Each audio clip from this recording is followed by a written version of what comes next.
And welcome once again to A Cup of Conversation. My name is Can Gazi, your host on the programme today. Now this week in the studios of BRTK, I have a very interesting lady and a very, very interesting topic. Now it's about patient's voice, and that's a very, very brief outline of a topic that we'll be talking about in detail on the show. And my guest on the programme is İzlem Sönmez. And İzlem is a lady who is representing patient's voice, and she's working very hard with a group of people who are working for everyone in North Cyprus to have better patients' rights here in the TRNC. First of all, İzlem, welcome to the programme. Thank you for coming today. Thank you for your invitation. You're more than welcome.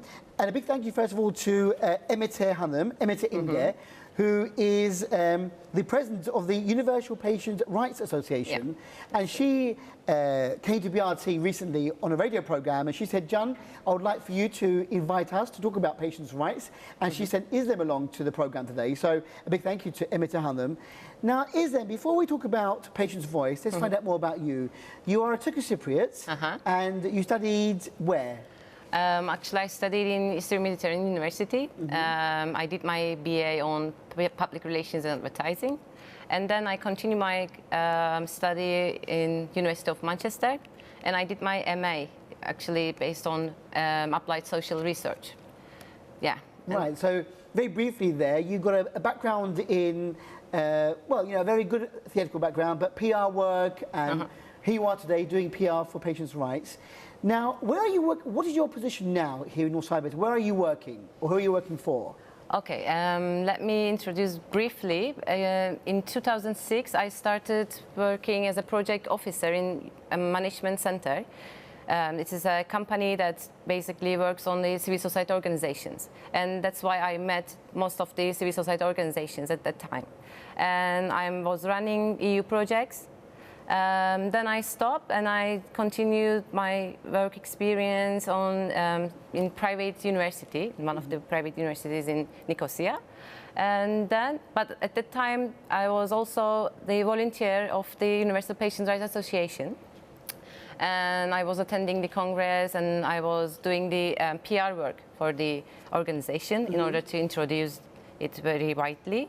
But afterwards, we decided to write a project related to health issues, because this is an association which is working for the advocacy-based association. Because if you know, we don't have any patient rights law. And it's a very shame, actually, because in this century, especially in Europe, every country has a patient rights law. And we decided to write a project to raise our voice, because it's a great demand. Because you know that the Turkish Cypriots, the people from Turkey, also the foreigners, the British people who lives here, they also need this law because of the lack of, let's say, because of control or legislation, and we don't have good quality in health system, you know. Yes. And it's a lack. That's why we decided to move on, and and also we attended a congress in Istanbul. Yes.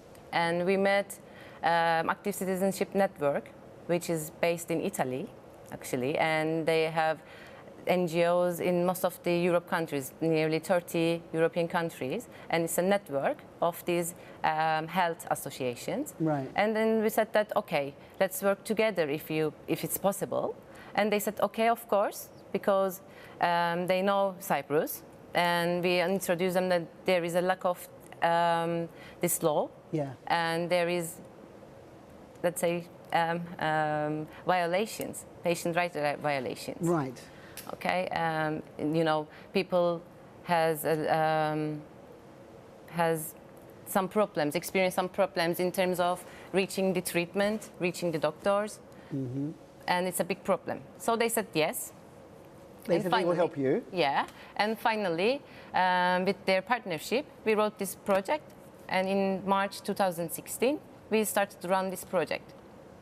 Okay, so let's go back a little bit now. And so you were a volunteer at the Universal Patient Rights Association, and then you became their PR for them as well. Now, when did the association come about? I mean, how many years has there been such an association like this? I've never heard of an association like this before. It was established in 2002 as a platform. Most of the health organizations come together to raise awareness on these patient rights laws specifically. Right. And then somehow it doesn't work, the platform, because so many people, it's really hard to create dialogue, especially in collaboration, because so many people, and it's a heterogeneous platform. So they said that, okay, one of them, they said, okay, let's go and open another association. That's why it's established, actually. Okay, so we have Emete İmge as the president at the moment of the Universal Patient Rights Association, and she writes on this leaflet here, patients' rights are rights of all of us, and the Patient's Voice Project, which is the project that you are talking about, presents us with the opportunity for our voices to become an effective means of change within the healthcare system. So this project is called Patient's Voice Project, that you said was established in 2016, yes, with the help of your Italian friends. Yep. And the Active Citizenship Network in Italy. So what does this project involve then? You are involved in this project at the moment. I believe that you are working with the local health ministry to try and get laws established. Is that the main thing that you are doing now, to try and change the laws here in North Cyprus for patients? Or what's happening? Tell us a bit about the project. Okay, project is about, we have so many activities. One of them is raising awareness on these 14 patient rights, which is acceptable by the Europe countries. Right. And as Emete İmge said in the brochure as well, it's a human rights project actually, because it's really very related. The health rights and the human rights is very close to each other. And this is the starting point, actually, starting point of the project. But the project is not at all. We have so many activities, such as we organize an international conference on patient rights in Europe and in Cyprus. We have some friends, guests from EU, and we organize it with 100 people participant. It's a huge organization, actually. Wow, fantastic. And also we are continuing giving trainings. We had a good cooperation with Ministry of Health. This is actually the first time that this organization build up this strong relationship with the government, let's say. And they allow us to give trainings to the public hospitals.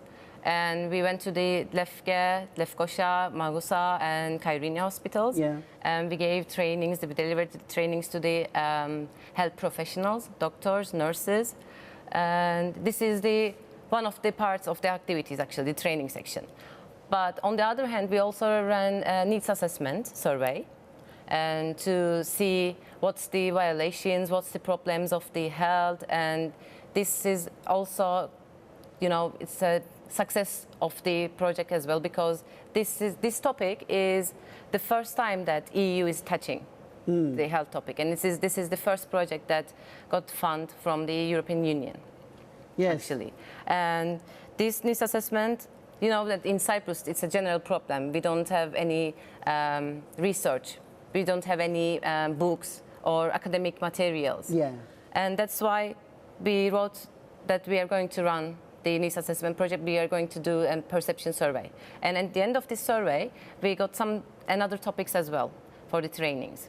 One of them is civic participation training, and the other one is advocacy.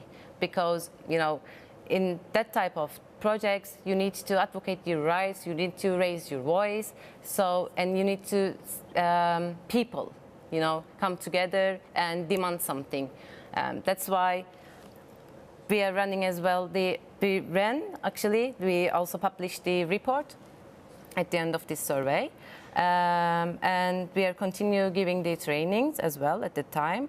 And on February 2018, it's going to be end to this project. And at the end, we are going to also give public what we have done at that time. And, it's going to be actually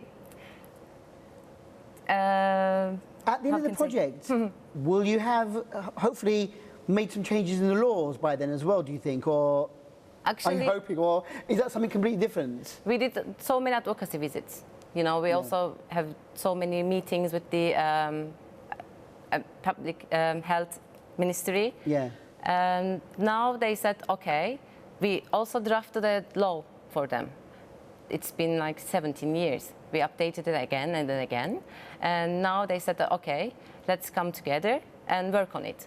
And this is the first time that the government did this. So we are thankful and we are very pleased, actually. And we go and we have meetings and we finalize the law, draft law, let's say. And now they are in the parliament. Nowadays, actually. Yeah. And just waiting for approval, maybe. If they have to approve it, don't they? The members of parliament. But we have some. We want make some slight changes. Let's say we want to open a pilot patient rights departments in hospitals. Right. You know, because it's a mutual thing. Because yes, patients has rights, but at the same time, doctors has rights as well, and patients has responsibilities as well. For example, you need to give full information of your treatment. You know, you are taking pills, you have to say to the doctor because he's going to give you another pill and it's going to be side effects and etc. etc. Right. So patients has some responsibilities as well. So this kind of department going to give information both for the patients and for the patient's relatives and for the doctors as well. You know, Very interesting. I never knew all this. It's a very detailed report and a project that you're doing. Now, very interestingly, I've got the 14 patients' rights here in the leaflet that Emete Imge gave me. And we have things like right to preventative measures, right to access, right to information, right to consent, a right to free choice, right to privacy and confidentiality, right to respect of patients' time, right to observance of quality standards, right to security, right to innovation, right to avoid unnecessary suffering and pain, right to personalised treatment, right to complain, and right to compensation. Now, very interesting, these topics. Now, as you said before very briefly, maybe we are behind Europe when it comes to patients' rights here in Northern Cyprus, but you are now trying to change the laws to bring us up to EU standards. But are there people coming to you with problems that they have experienced, patients who have said, you know, we are unhappy with what's happening, how do we get help? I mean, because there are no laws at the moment or no strict laws. Do you get people coming and saying, I had this bad experience or I need help? I mean, how does it work? I'm trying to understand what a patient can go through and how you can help a patient. So tell us a bit about what actually happens. Okay, people, they call us actually because, you know, they see us on the television and we are also giving press releases on the newspapers and then read and they then try to reach us and they reach and they said that, okay, I went to the hospital and I didn't find a doctor, let's say. What can I do? And the organization, this association, Universal Patient Rights Association, gives them a lawyer just for the consultation, just to provide consultancy. You know, we are not going to open or suing the doctor for them, on behalf of them. We are just giving them consultation. Right. Okay, and this is one of the services that the association provides. And actually it works in Europe as well. It's the same like us. Yeah. But we are going to give them, you know, we are guiding them. We are getting their story and we are saying that, okay, what did you do and what did you get? And we try to understand this story and then we are arranging a meeting with the lawyer. Then it goes like that, you know. We are not. And it passes to the lawyer. Yes. After that. And they want to open a case. Yeah. It depends on them, you know. And this is an advocacy-based organization. It's not like the charity thing, or we are not getting donations as well, because we are working for the rights, and we are not giving them any other services. We are just, you know, providing them lawyers and telling them the rights. And if they were going to decide. And most of the problem is in Cyprus, they don't want to make complaints in written. They only say that it's verbal. Yeah. You know, we are saying that, okay, please write it. because we can also pass it to the Ministry of Health, and they said no. I'm going to tell you. That's it. They don't want, you know, they don't want written things. They're frightened of maybe putting it down on paper. Yeah, I think, you know, because everyone knows each other, and they don't want to give their names, and they don't want to give the details. That's why, and they don't have to give their names, but still they, you know, this is the problem of, in general, actually. So this is something that maybe we should think about, that, you know, if you want to make a serious complaint, you must not be scared of writing your name down and sign the piece of paper at the end. We want to point out that the reason why you're here as well is that we are sharing this with the English-speaking public and also with the expat community living here, and this is actually covering them as well, isn't it? Of course. Anyone living on the island, you don't have to be a TRNC citizen. If you are living here and you have gone to a doctor, you have the rights, yes? Of Equal course, rights. because they are getting the services from the hospital, so they have a right. It doesn't matter if they have Turkish Cypriot ID or not, because they are living here and they are getting these services from the hospital. So of course, they have the rights. So this is very important for our viewers to know at the moment. Right to compensation. Let's say there was an operation and the patient themselves didn't like the operation, the final result. Can they get compensation? Is there such a fund? Is there a compensation fund that they can claim, I'm not happy, I had an operation on my nose and they made my nose deformed, or I can't breathe properly now, or, you know, then could they go and, is there a way that they can they sue? Can they get compensation, for instance?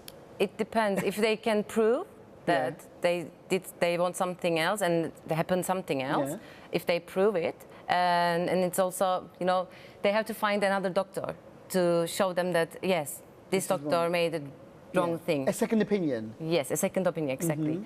But in Cyprus, again, it's a problem because, you know, it's a very small country and doctors doesn't want to be involved that part of cases. That's why. But everyone knows each other.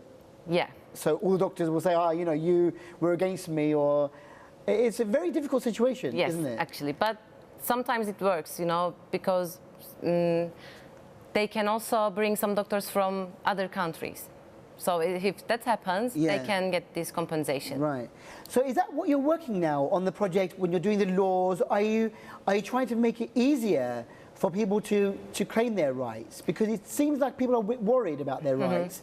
Maybe the laws will change, maybe it'll be easier. In project, no, but in the association, yes. We provide them some help and support. But in project, it's very limited. You know, we can't work directly on the legal framework or the legal things because of the EU's criteria and everything. But in the association, yes, we can help them and we can support them. It's a very interesting subject. I want to ask you about right to information, for instance. Like when somebody is told they need an operation, maybe they just believe what the doctor says, but really they should be given the full information about what's going to happen, why they need the operation, what will happen after the operation. And so again, the patient has a right to ask for that information, yes? Yes, and also if they had a scan or something like that, he or she has to receive these test results, you know, but again, in Cyprus, it's very, you know, it's not very common. You can take it at CT scan or something like that, and you want second opinion, and you can go and say that, okay, I want to have my scan, and they said, no, we can't give. But it's not true because you have a right to get your scans and your documents, or you can get your details as well. Yeah, so for instance, if you went to a doctor and they've got all your information, but you want to get that information from them and show somebody else, you have the right, the access to that information. Very important again there. You were saying about also there are doctors' rights and nurses' rights, for instance, and let's say if a patient didn't disclose something about their past, their medical history, and if something went wrong, maybe they shouldn't have been given, like they were allergic to something, to medicine, but they didn't tell the doctor. The doctor then gave the medicine and they had a reaction, but it wasn't really the doctor's fault. You didn't tell your past. Again, I mean, has a doctor, so is the doctor then covered with these patients' rights when the doctor can say, I am not liable because they did not tell me their background? So does it work both ways as well for the doctor? Of course, because it's also, as I said, it depends on the patient's responsibilities. Yeah. And actually, we want to continue, and we want to run the second project, and we are working on it right now. And we want to raise some awareness of the patient's responsibilities as well, because they have to know, because it's very easy to blame doctors. Yeah. But sometimes it's also have to blame themselves because they don't give their necessary information about their health and their treatment and everything. So patients also has to look themselves and look their responsibilities. They have to know their responsibilities, then demand their rights. The reason why I'm asking Izlem is because sometimes we read in the newspapers, like something bad happens to a patient, you hear that they died on the operating table. And it's always very easy. You see the family saying, oh, who is responsible, is accountable for my relative, my son, daughter, wife, husband, mother, father dying. It's very easy to blame, but really there's a lot more behind. But then these laws, obviously, I mean, in the future, for instance, okay, somebody unfortunately passed away on the operating table.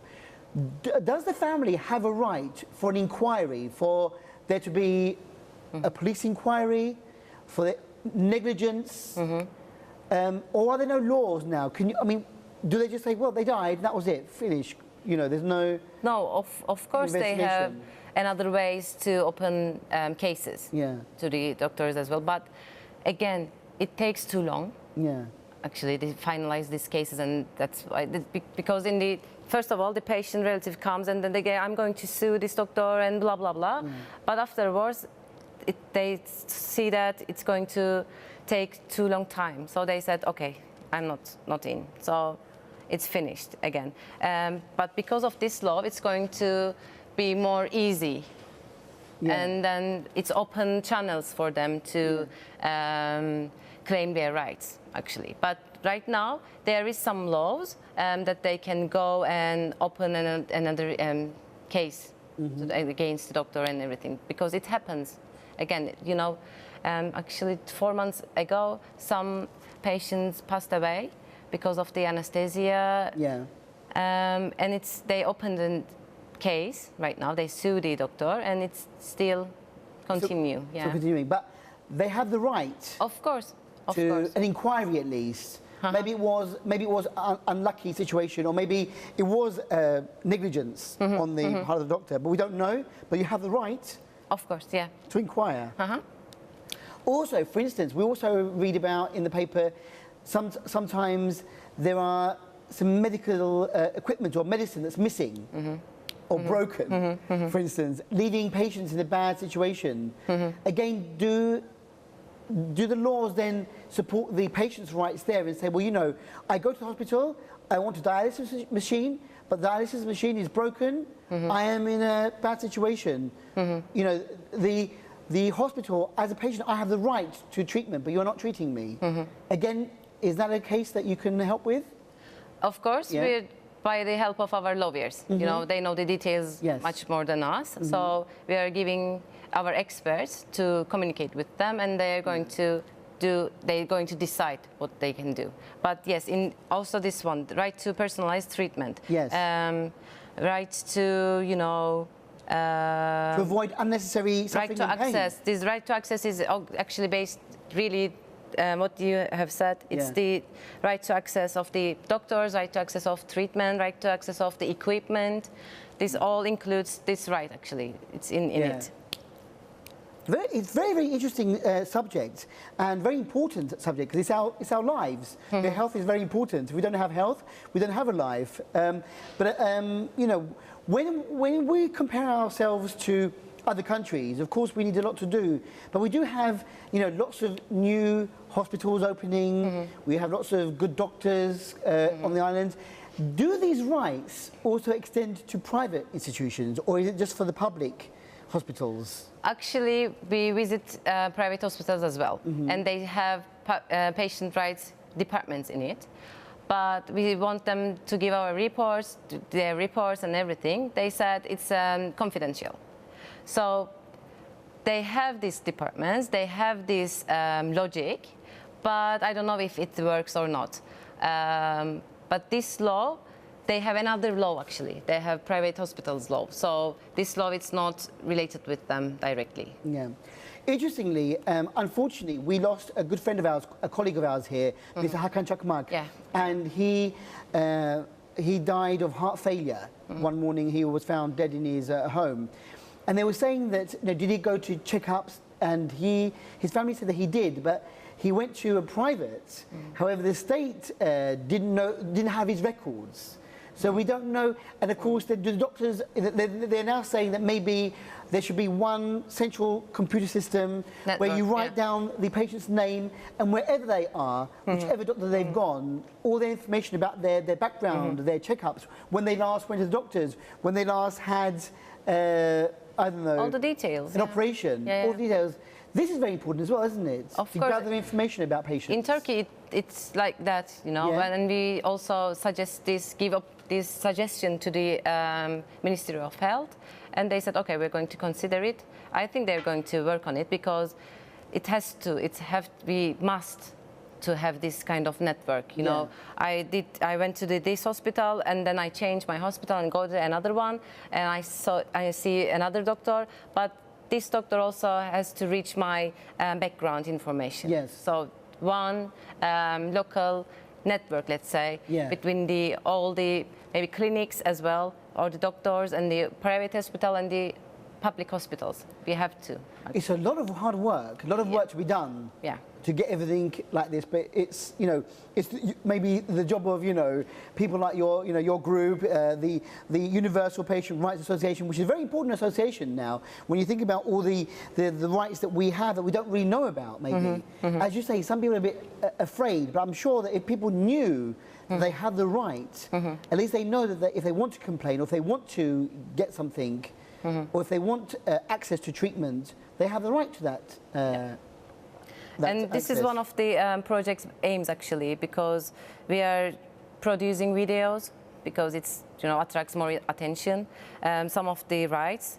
Actually, this week is a very important week because it's a World Patient Rights Day on the 26th of October, and we are running some. If you're going to visit our Facebook page or our website, we have many videos and we have many visits, interviews, and let's say, infographics, and to show them that it's a crucial part. It's a human right, and you have to be aware of your rights and to demand it. And you also, I really want to mention the rights to preventive measures. This is the this is one of my favorite rights, actually. Okay, that's the first one in the list. Right to preventative measures. Tell us about that then. This is related with the, you know, let's say, I'm giving an example. Technologic electric central, you know, and it gives some smoke, and it's a poisoning smoke. And the recent research shows that the people who live that area has huge amount of them has breast cancer. And it's because of this smoke, you know, and government has to prevent this smoke and has to, you know, prevent and to make something to people. How can I say? I mean, they actually have to maybe stop the emissions of the smoke or prevent them reaching everyone. Yes. Or maybe don't have people living near the area then. Yes, really? They have to do something because the research shows that so many people has cancer on that area. Let's say the same in Lefke as well because of the CMC. But the copper mines. Yeah. And the copper going into the water. Yes, and all the soil and everything. Soil. Okay, so this is, let's say I find out that God forbid, that my family has got cancer, 2 or 3 members of my family or in the area because of this, and I can prove it because of where I'm living. What right do I have then? You can sue the government. Yeah. Ministry or of Health. The CMC copper mines or Technologic Power Station. Yeah. Yeah. Really? Because they have to do. You know, there is so many. I never knew this. Yeah. Also, this the is so vaccination thing as well. You know, some recent years they're going to say that it's going to be Ebola viruses, and so many foreign, students comes from the Africa and everything. So again, Ministry of Health has to give some vaccinations to prevent this. Okay, and this is our right, and they have to do this. Actually, after this law, you can sue them. But right now, no. Okay, so there's a lot to talk about. I mean, amazing information. I mean, for instance, somebody could be working in an old building where there's asbestos, and asbestos is, again, very dangerous for human health. If I find that I'm unwell because of my working conditions, then I can sue my workplace, maybe. And also, if you remember the state laboratory, there is an explosion. Yes. Last year, I think, on December or something like that. And now that people who works there came to us, and we gave them a training to show them their rights, and they are now planning to open a case against the.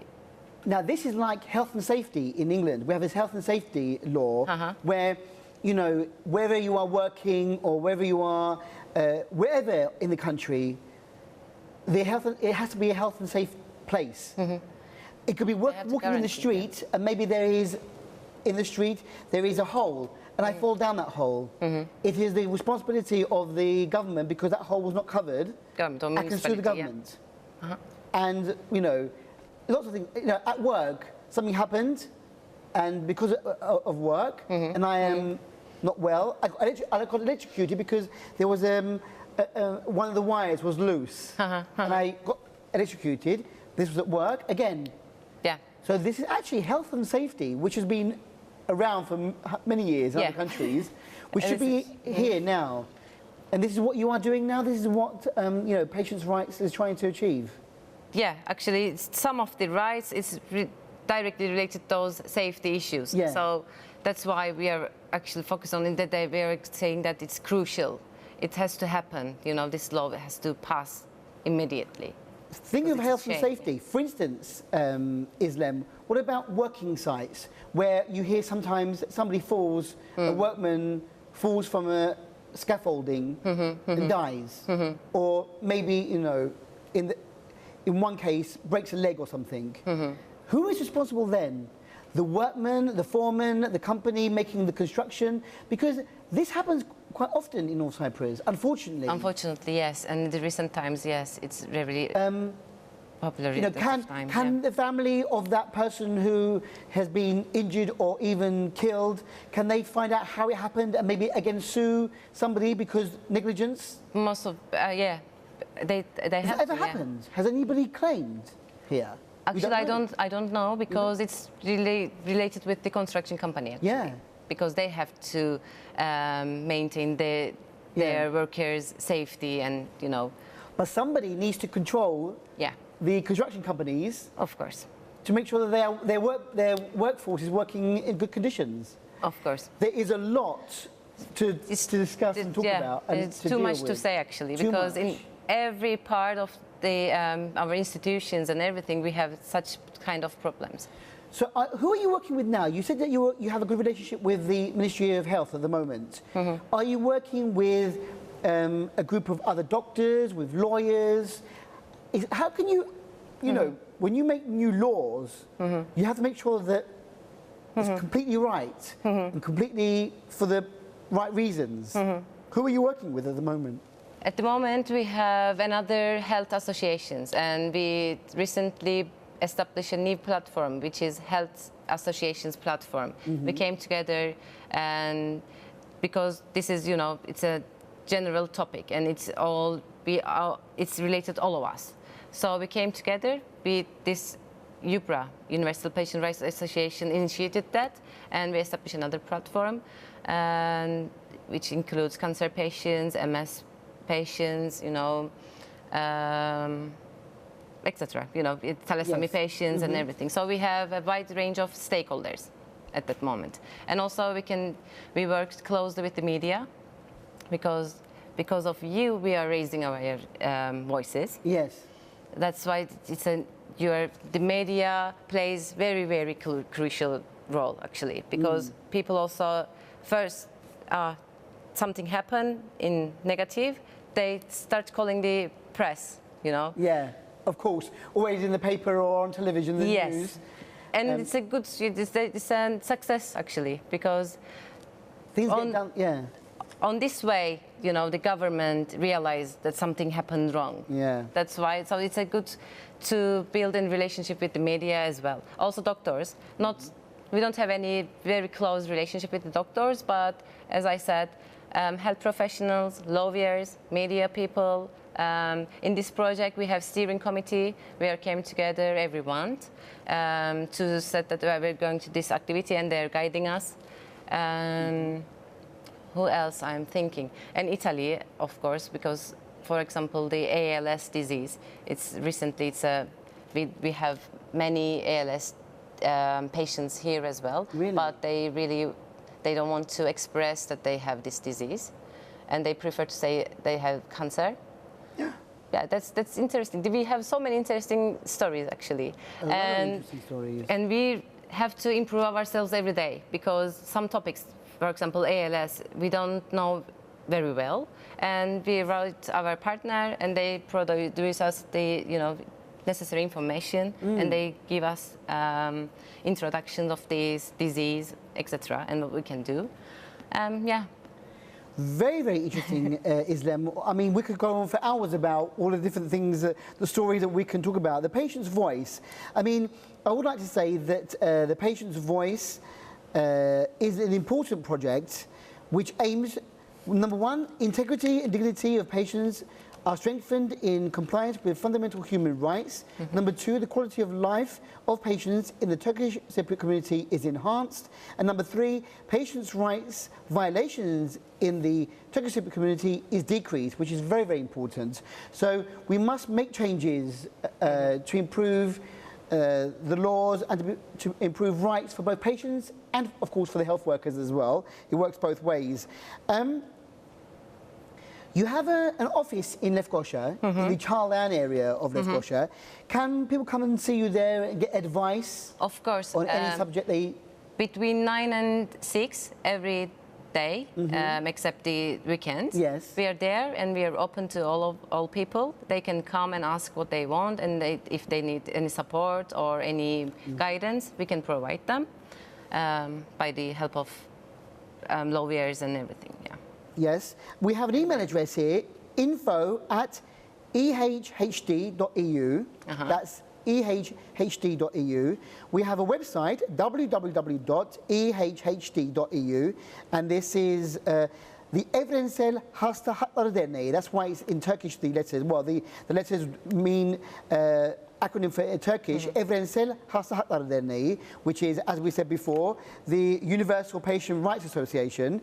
And we have a number. Is the number the same number as we have here? Yeah. Yeah, okay. The telephone number is a landline. It's 0392 228 8337. That's 0392 228 8337. And you can get through to the professionals there.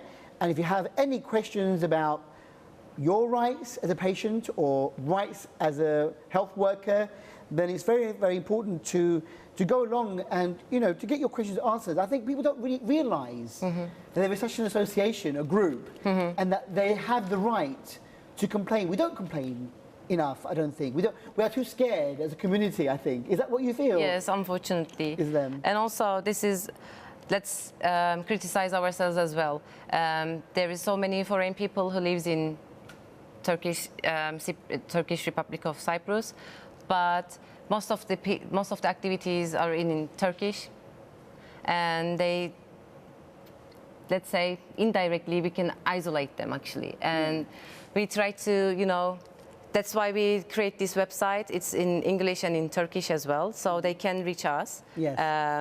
And we can also lawyers who speaks English. Right, okay. So, and also they can visit us, of course. And also they can be our volunteers as well. Because right now we are running a petition because of this patient rights law to pass from the parliament. Yes. We are running it since May actually, and now we have signatures. How do we sign the petition? Is it online? You can also find it from our website as well, also from our Facebook page. Also, you can come to our office and we can give it to you, the hard copy version of it. Yeah. Interesting. So you can find out more about the changes that are being implemented in the laws that hopefully will be passed in the future. But I want to say, Izlem, thank you very much for coming today. And you have really given me a very interesting subject to talk about with our viewers out there as well. I hope that they have been listening very interestingly as well to our chat, because I'm fascinated. Lots to talk about. And I hope that your work continues. You said that we have until when in next year? February, end of February. So we can sign the petition until the end of February, or will that continue after that as well? The Or? petition you can at the end of this year actually, but the project ends at the end of the February. But you will continue your work? Yes, Or? we are writing another project Right. to continue to work on this actually, and especially based on the patient's responsibilities. And maybe that, and on that time we can going to do some posters and everything in English as well. Yeah. And to go and reach the foreign people in Cyprus as well, because this is our, let's say, weakness at that time. So we even want to to come improve. together. Yeah. Not just Turkish Cypriots can benefit from anyone living on the island who needs to go to a doctor or to use medical locations here, hospitals, or use any equipment here. You all have a right, patients' rights, patients' voice was the subject of today's programme with the lovely İzlem Sönmez. Thank you very much once again, İzlem. Good luck with all your work and your campaigning. Thank you for doing great work for everyone on the island. We're all going to benefit. This is for everyone. We're not attacking any side here, or we're not going to be negative about anyone. This is for everyone on the islands to have better health rights and, well, basically human rights. Yes? Yeah, exactly. Thank you. And thank you for you too for your invitation and give us a chance to this opportunity to reach the foreigner people as well.